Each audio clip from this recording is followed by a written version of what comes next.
Hello and welcome back to my channel. I've made about 62 or 63 videos. I have 101 subscribers and I've been on this platform for the past 2 years, just grinding away, making my little videos. But I just wanted to come on here and talk about the things I've learned from having a YouTube channel that has approximately 100 subscribers.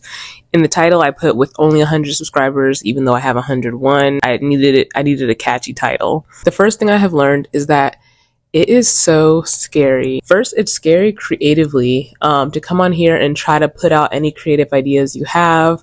It's scary putting it pen to paper to myself, and then it's scary letting it be available for anyone to see. It's the fact that people in real life may find your channel, and if you're like me, you've told a couple people here or there, you might have linked it on like your personal Instagram.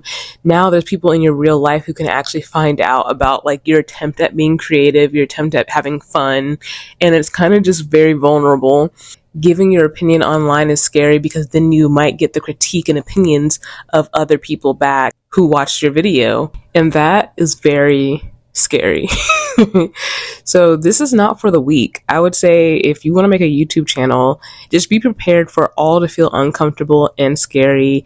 Even as I talk right now, I can feel my body heat rising because I feel uncomfortable and scared thinking about, oh, will someone watch my video and think it's stupid? Like, will someone watch my video and think I'm unoriginal? The second thing I learned is that the process of putting together a video is so challenging. First, setting up the camera. Very challenging. You always have to make sure the lighting is correct, or else who's going to watch a dimly lit video?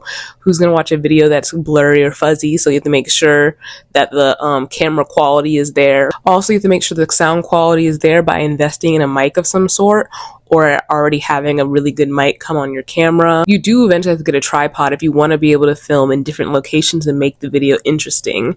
So in order to get just the baseline of interesting and quality, it takes a lot of thinking things out in your head beforehand, or planning it and writing it down, and then actually trying to get the shot is so hard. There are so many shots I would take thinking it looked so aesthetic and so good. In reality, it looked bland. It was giving nothing, absolutely nothing, and I thought it was giving everything when I took the shot, but then I watch it back and I'm like, oh. Another part that is very challenging is the editing, because the editing software that's out there, a lot of them can be kind of complicated or super simple, and if you go for the super simple ones, eventually it's like you want to upgrade to the more complicated ones, but it's really hard, and then you don't want to spend your money on any of it.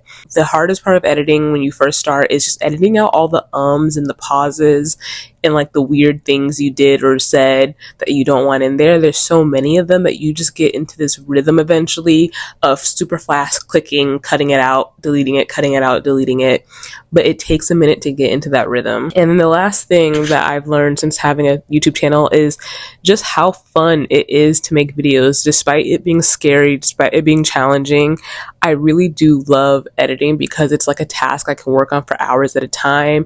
It's creative. I have all these different like cool options in front of me that I can click to add to make a shot more interesting, and talking to the camera can actually be pretty fun sometimes. Sometimes I get like caught up in the silliness of it all, like, wow, I'm really sitting here talking to myself on camera. My favorite part is receiving comments, like such nice comments from you guys, just getting to chat and relate to people in the comment section.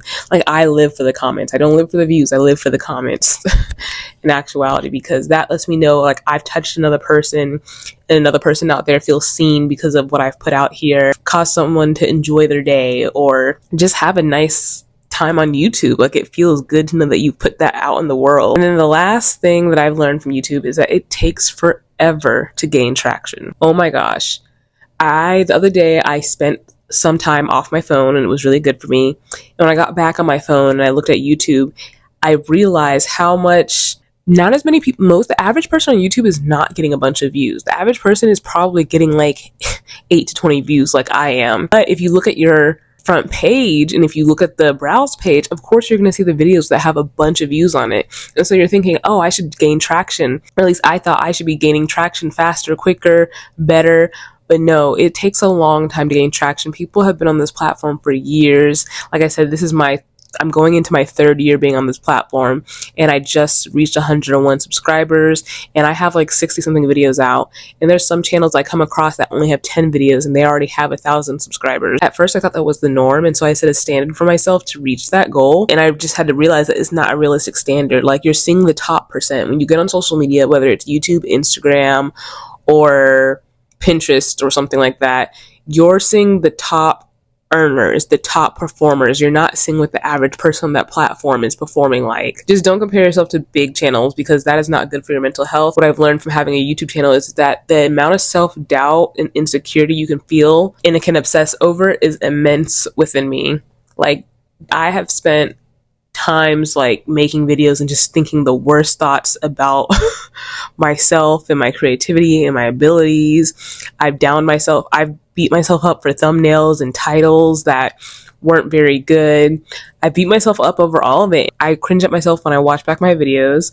I cringe whenever I see how few views I have or the comments I get that may not be so nice. This stuff is a painful process. Putting something creative and artistic out there is just, it's not for the weak. If you feel like you're weak, you can definitely build up the strength to do this. You don't have to be like built this way already. This is something you can work up to, and I think anyone can do if they really want to. Thank you so much for being part of my 101 subscribers. I really do appreciate and love every one of you for being here.